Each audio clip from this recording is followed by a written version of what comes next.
애굽 땅에 임한 그 기근의 문제는 단지 그 애굽만의 문제가 아니었음을 우리는 알죠. 애굽을 포함한 주변의 여러 나라들의 동일한 또 기근의 문제로 다가왔습니다. 그래서 가나안 땅에 있는 야곱과 또 그의 자녀들도 그 기근의 문제 앞에서 자유로울 수 없었습니다. 야곱은 그의 아들들을 애굽 땅에 보냅니다. 그곳에 가서 곡식을 가져오라라고 이야기를 하는 것이죠. 그러나 이 기근은 단지 육체적인 그 굶주림의 문제만은 아니었어요. 이 기근은 하나님의 뜻을 이루어가는 놀라운 도구로 작용하기 시작합니다. 우리의 삶 속에서 경험되어지는 이 기근의 문제 또한 우리의 삶을 만지시는 하나님의 장치가 될 때가 참 많이 있습니다. 우리는 그 기근 앞에서 하나님을 더욱 신뢰하고 또 믿음의 길을 선택할 수 있어야 합니다. 기근이라는 상황은 우리의 마음을 굳게 다치게 하죠. 왜 그러냐면 그래야 산다라는 생각을 갖기 때문입니다. 그러나 하나님의 일하심을 믿는다면 하나님께서 이 모든 일을 통해 하나님의 선하신 뜻을 이루어 가심을 믿는다면 우리는 두려운 마음 가운데서도 저와 여러분의 마음의 창고를 열게 되는 것입니다. 두려울 수 있고 걱정될 수 있고 염려될 수 있는 게 사실일 수 있습니다. 그러나 더 중요한 사실은 그 가운데 하나님께서 일하고 계신다라는 것이죠. 그리고 그렇게 마음의 창고를 열 때 하나님의 일하심을 신뢰하며 마음의 창고를 열 때 하나님의 일하심을 저와 여러분의 삶 가운데 경험하게 되는 것입니다. 요셉의 이야기는 이제 37장부터 50장까지 이어지게 됩니다. 그리고 41장에서 요셉은 애굽의 총리가 되지요. 인생의 역전을 이룹니다. 아무도 상상하지 못한 그 일이 요셉에게 펼쳐진 거예요. 그리고 42장부터 창세기가 끝나는 50장까지는 요셉은 종이 아니라 또 옥살이를 하는 사람이 아니라 애굽의 총리로서 그 요셉의 모습이 언급되어집니다. 여기서 제가 질문을 하나 드리도록 하겠습니다. 요셉이 총리가 되기 전에 울었다라는 말이 성경에 나올까요? 안 나올까요? 37장부터 41장까지만 보셔도 될 일일 것 같습니다. 요셉의 눈물이 나올까요? 안 나올까요? 안 나오니까 물어보겠죠? 맞습니다. 안 나옵니다. 성경에 기록되어 있지 않아요. 근데 우리는 알잖아요. 그 37장부터 41장까지 이어지는 요셉 이야기를 보게 되면 그가 얼마나 아픈 일을 당하고 슬픈 일을 당하고 고통스러웠는지 너무나 잘 알잖아요. 그 모든 상황은 요셉이 눈물을 흘릴 수밖에 없는 그 상황들이라는 생각을 할 수밖에 없습니다. 그런데 성경은 41장까지의 말씀 속에는 요셉의 눈물이 언급되어지지 않는다라는 거예요. 그런데 요셉이 애굽의 총리가 된 42장부터 50장까지의 말씀 속에는 요셉의 눈물이 5번이나 언급이 됩니다. 왜 그럴까 생각해 보게 돼요.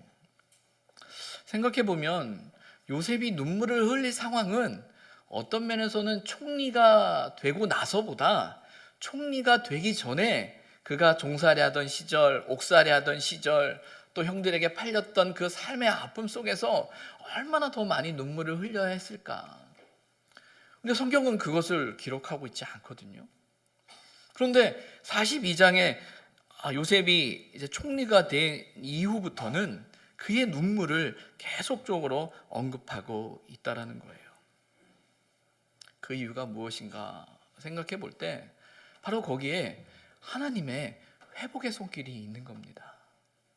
하나님께서 그의 영혼을, 그의 심령을, 그의 삶을 만지고 계신다라는 거예요. 기근으로 인해 애굽에 온 요셉의 형들은 이제 요셉 앞에 엎드리게 됩니다. 42장 이제 6절과 7절에 보게 되면 그 장면이 나오죠. 그 형들을 볼 때 요셉의 마음이 어땠을까요? 자신 앞에 곡식을 얻기 위해서 온 그 형들이 다 엎드려 있는 겁니다. 형들은 그 앞에 있는 애굽의 총리가 자신의 동생 요셉이라는 것은 꿈도 꾸지 못하죠. 상상도 할 수 없는 일이죠. 근데 요셉은 알거든요. 자신의 형들이 자신의 눈앞에 무릎을 꿇고 있음을 보게 되는 거예요. 20년 전에 생각이 떠오릅니다. 자신이 꾸었던 꿈이 생각이 나요. 곡식단이 자신에게 절을 하고 있고 해와 달과 별이 자신에게 절하는 장면이 생각납니다. 도대체 이게 무슨 꿈이야? 라고 생각했는데 그 꿈의 의미가 이제 확인되어지는 상황이에요.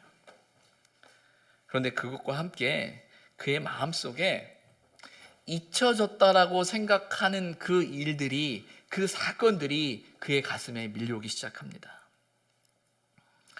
앞서 요셉의 모습을 이야기하면서 요셉이 결혼을 하고 아들을 낳았다라고 말씀을 드렸고 그 첫 아들 이름이 므낫세라고 말씀을 드렸죠.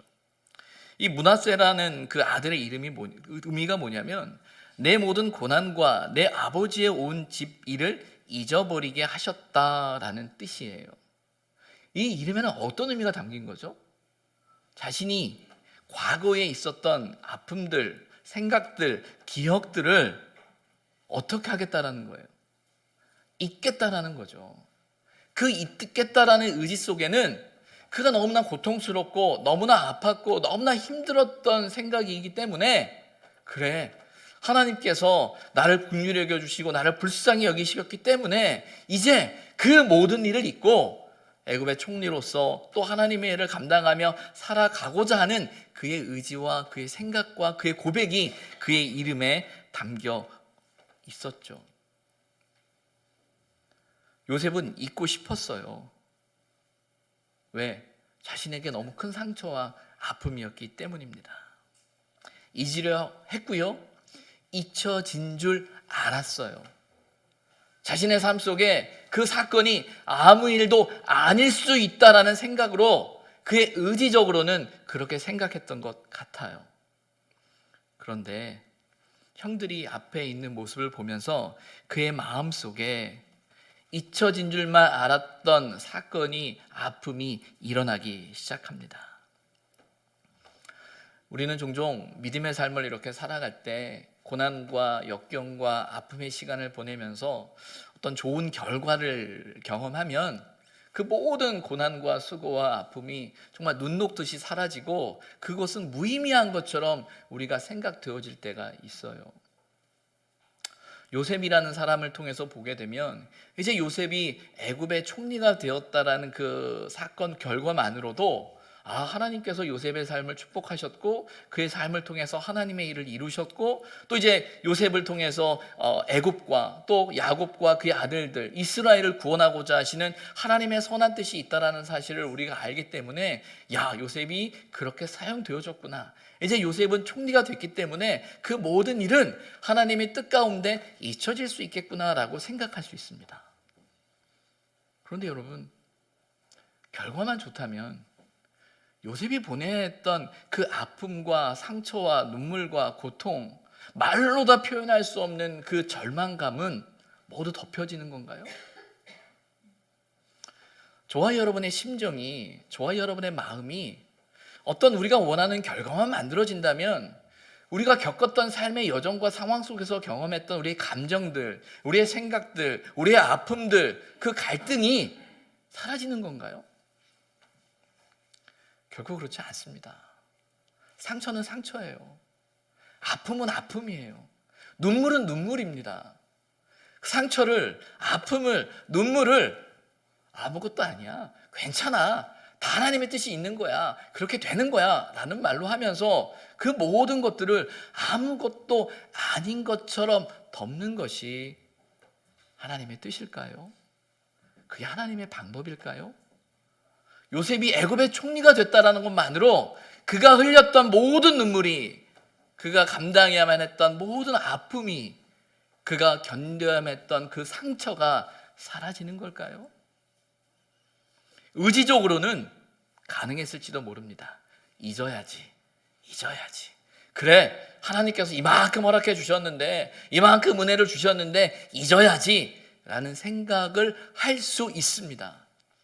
그러나 중요한 것은 하나님은 그렇게 하지 않으신다라는 거예요.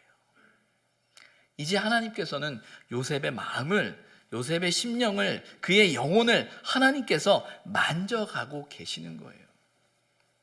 하나님은 저와 여러분의 삶 속에서 하나님의 형상이 회복되어지기를 원합니다.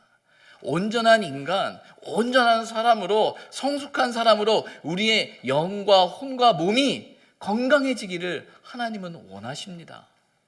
그래서 우리의 영혼을, 우리의 심령을 만져 가시는 분이시죠. 그래서 그 상처를 그냥 덮어버리고 아무 일도 아닌 것처럼 그래 너 수고했어, 잘 견뎠어 라고 끝내는 것이 아니라 하나님은 그 상처와 그 아픔을 치료하시고 위로하시는 분이에요. 그 상황에 직면하게 하시죠. 분노와 상처, 원망과 아픔의 경험이지만 그 자리에 요셉을 다시 세우시는 거예요. 왜냐하면 그곳에서부터 다시 시작되어져야 할 일이 있기 때문입니다. 형들을 바라보는 요셉의 마음은 어땠을까요? 여러분이 요셉이라면 형들을 바라보았을 때 어떤 생각이 먼저 들었겠습니까? 오늘 본문을 보면 요셉이 그 형들을 바라보면서 정탐꾼들이다 라고 이야기를 합니다. 엿보기에서 왔다라고 이야기를 해요.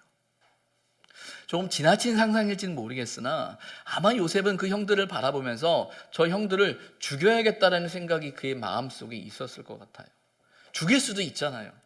그래서 정탐꾼이라는 그 프레임으로 몰아갈 수도 있는 상황 아니겠습니까? 그런데 그 형들이 이야기를 꺼냅니다. 누구 이야기를 꺼내냐면 자신의 아버지 이야기를 꺼내고 동생 이야기를 꺼내죠.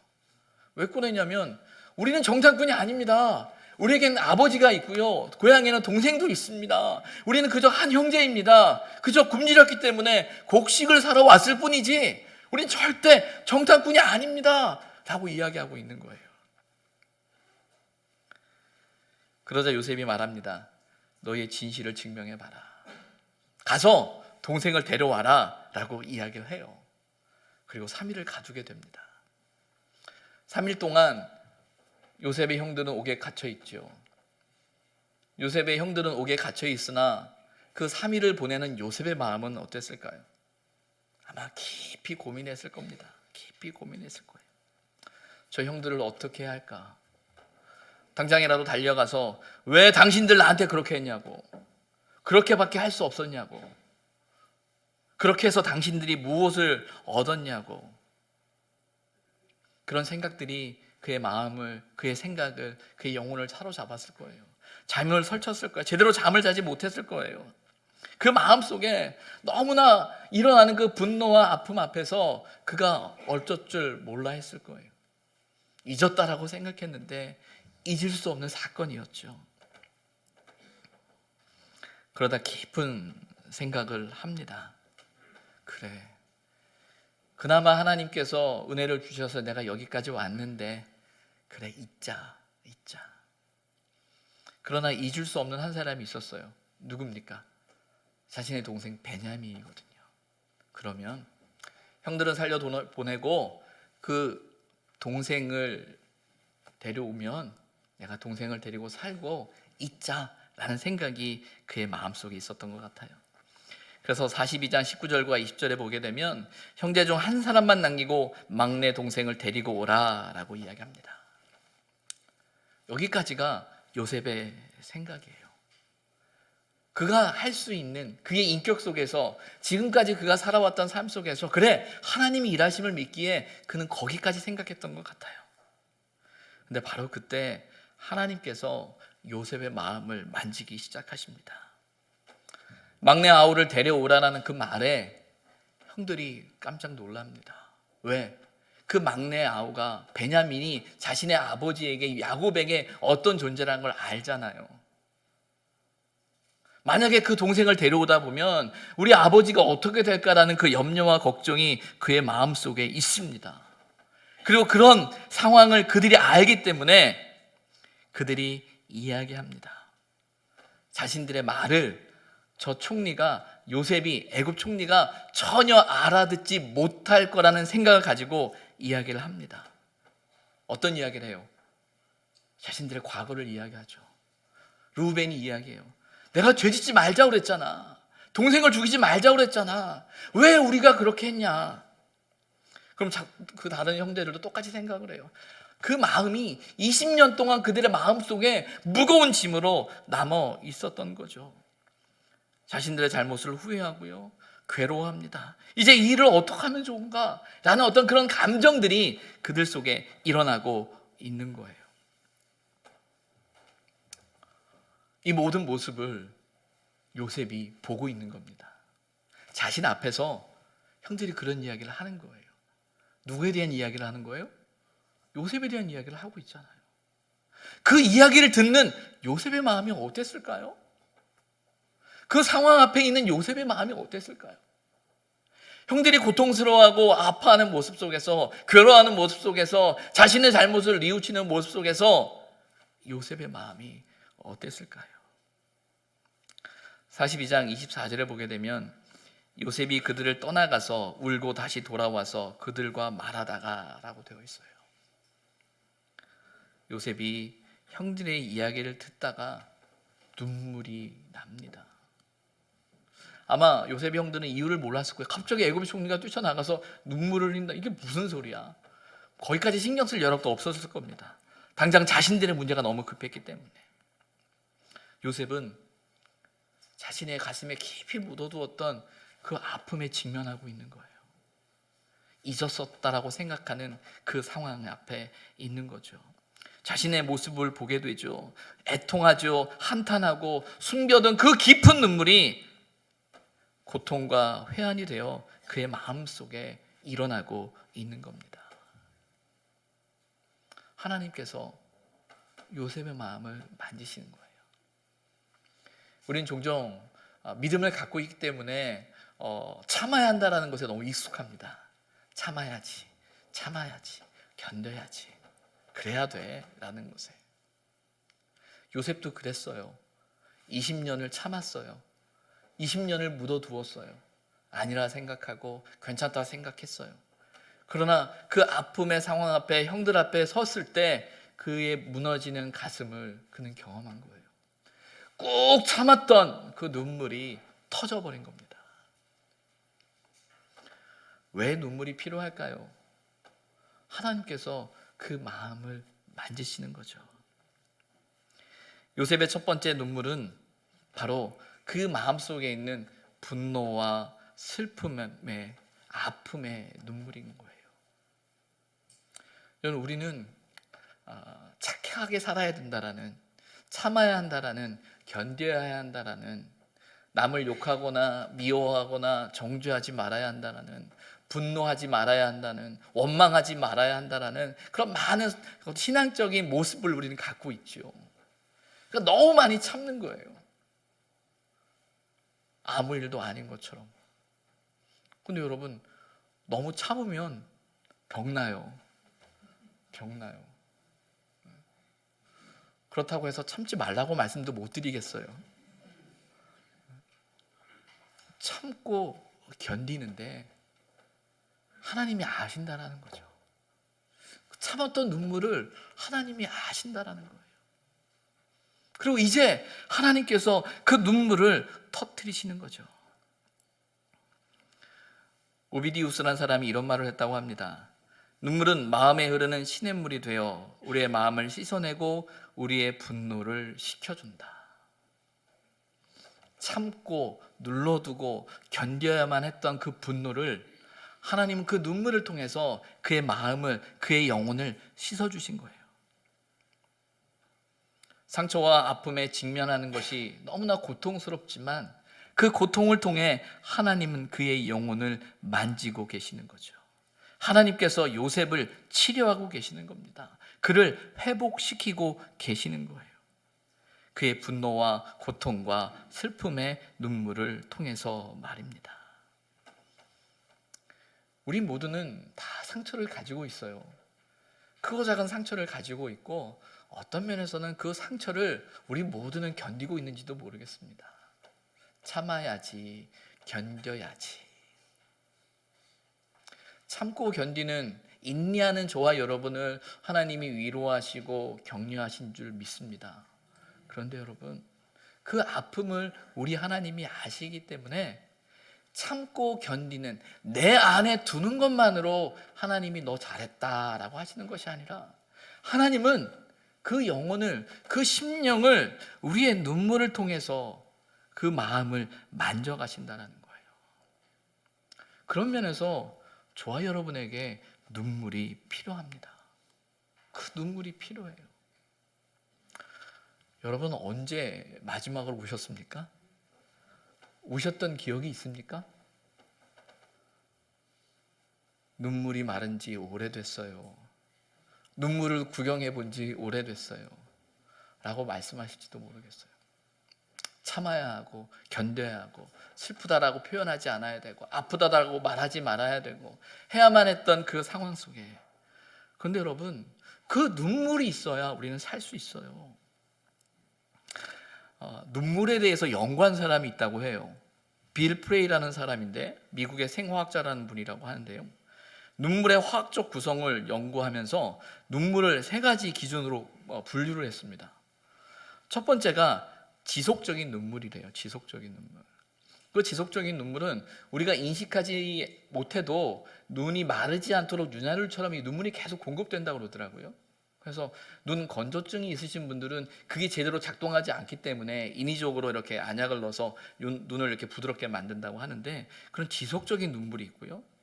또 자극에 의한 눈물이 있다고 합니다. 이 자극에 의한 눈물은 우리가 그 양파 같은 걸 깔 때 그 황산이나 어떤 그런 느낌이 눈에 이렇게 닿으면 그 고통을 느끼면서 눈을 보호하기 위해서 눈물을 흘린대요. 세 번째가 감정적인 눈물이라고 합니다. 감정적인 눈물. 이것은 우리의 강력한 감정이 불러오는 눈물인데, 그 눈물에는 마음의 메시지를 담고 있다고 하는 거예요. 우리 마음에 있는 이 아픔, 우리 마음에 있는 이 고통, 그것이 그의 눈물에 담겨져 있다라고 이야기합니다. 이병옥 박사님이라는 분이 계세요. 이분은 최근에는 나는 삶을 고치는 암 의사입니다라는 책도 쓰셨고, 예전에는 그 눈물 건강법이라고 해서 그 눈물 예찬론자로서 그 책을 쓰신 분이에요. 이분은 원래 15년 동안은 그 외과의로 항암 수술을, 그러니까 수술을 많이 하신, 집도하신 의사라고 합니다. 그리고 이제 15년 동안은 이제 눈물 예찰론자가 돼서 어떤 눈물을 흘려야 된다라는 이야기를 하시는 분이더라고요. 아마 장로님들도 아시고 계시리라 생각이 들 것 같은데, 근데 그분은 또 한 교회 또 장로님이기도 하세요. 그러면서 그분이 사람들이 그 문제 때문에 오면 그냥 이렇게 어떤 진단과 그런 상황 속에서, 깊은 대화 속에서 그들에게 눈물을 흘리게 한다라는 거예요. 억지 웃음을, 때로는 그 눈물을 만든다라는 거예요. 그래서 그 눈물을 통해서 그의 마음이, 그의 고통이 해결되기를 시작한다라고 이야기해요. 그래서 뭐라고 이야기하냐면, 고통을 퍼올리는 자리가 필요하다라고 이야기하는 거예요. 그러니까 그분이 나름대로 생각하는 그 암에 대한, 그 질병에 대한 문제는 단지 외과적인 것이 아니라 그 마음에, 그 전신에, 그의 심령 속에 있는 문제이기 때문에 그 문제가 해결되지 않으면 완치되기가 어렵다라는 나름의 주장을 갖고 계시는 분이에요. 그래서 우리 몸속에 있는 마음의 응어리를 풀어내고 독을 빼내야 하는데 가장 효과적인 수단이 눈물이라는 거예요. 그래서 환자들과 대화를 나누고 환자들과 이야기를 나누다 보면 왜 이런 질문을 한대요. 왜 그렇게 암이 걸리셨다고 생각하십니까? 라고 질문을 한대요. 그러다 보면 그들이 가지고 있었던 마음의 상처들, 아픔들, 어려움들을 토로하기 시작한다는 거죠. 그러면서 눈물을 흘린다는 거예요. 그리고 정말 눈물을 쏟아내는 그 순간 그 속에 어떤 치유와 이제 회복의 역사가 시작되어진다라고 이야기를 해요. 그러면서 하는 말씀이 울어야 삽니다라고 이야기를 하는 거예요. 울어야 삽니다. 그분의 이야기를 보면서, 그분의 책을 보면서 그런 생각이 많이 들어요. 그래, 울어야 산다. 하나님 앞에서 저와 여러분은 울어야 삽니다. 운다라는 일이 좀 부끄러울 수 있고 민망할 수 있고 좀 그만해 라고 말리고 싶은 감정을 좀 컨트롤해야지 라는 마음이 사실 앞서요. 참 부끄러운 이야기지만 이 목사인 제 입장에서는 참 그 부분이 저도 모르게 이렇게 강해요. 여러분들 앞에서 조금은 이게 감정이 요동치지 않아야 된다라는 어떤 그런 생각 때문인지 모르겠으나 감정을 이렇게 자꾸 객관화시키려는 그 훈련이 계속 하다 보면 그 감정의 부분에 있어서 사실은 조금은 약해지는 게 사실이에요. 그런데 여러분, 자꾸 그렇게 되면 우리 영혼이 기쁘지 못해요. 우리 심령이 건강하지 못합니다. 하나님은 요셉의 마음을 아시는 거예요. 그가 애굽의 총리가 됐으나 그게 끝이 아니에요. 하나님께서 그를 사용하기를 원하시나 그게 다가 아니에요. 하나님은 요셉의 영혼을, 요셉의 심령을, 그의 마음을 만지고 계신다는 거예요. 요셉의 영혼을 만지시는 하나님께서, 요셉의 눈물을 통하여 그의 심령을 만져가시는 하나님께서 오늘 저와 여러분의 마음을 만지시기를 소망합니다. 사람에게 말하는 것도 한계가 있어요. 하나님만 아시는 그 아픔이 있습니다. 그리고 그 하나님 앞에 우리의 마음과 우리의 심령을 토로할 때 바로 거기에서부터 치유의 역사가 일어나는 거죠. 저와 여러분에게서 십자가의 사건이 무엇입니까? 저와 여러분이 그리스도의 십자가 앞에 선다라는 것이 무엇은 의미일까요? 그것은 철저히 저와 여러분의 상처를 하나님 앞에 가져가는 겁니다. 우리의 연약함을 있는 그대로 그분 앞에 가져가는 거예요. 그리고 그분 앞에 설 때 그분이 흘리신 그 보혈이 저와 여러분을 고치셨다라는 그 사실 앞에서 내가 견뎌야 하고 내가 참아야 하고 내가 아파야 했던 그 모든 것이 그리스도의 보혈 가운데 치유되어지고 회복되어진다라는 것을 경험하는 자리가 바로 그 십자가의 자리라는 거예요. 그 보혈의 치유의 역사는 바로 거기에서부터 시작되어지는 겁니다. 예수 믿으면 구원받습니다. 예수 믿으면 천국 갑니다. 라는 말로 우리의 신앙생활이 끝나는 것이 아니라 그 과정 속에서 저와 여러분의 영혼과 심령을 만지시는 하나님의 손길이 있다라는 거예요. 요셉의 눈물을 통해서 요셉을 치유하시는 하나님께서 오늘 저와 여러분의 심령을 만지시기를, 우리의 가정을 만지시기를, 우리의 교회를 만지시기를 소망합니다. 그리고 그 눈물 속에 하나님이 허락하시는 자유를 누리며 살아가시기를 주님의 이름으로 부탁을 드립니다.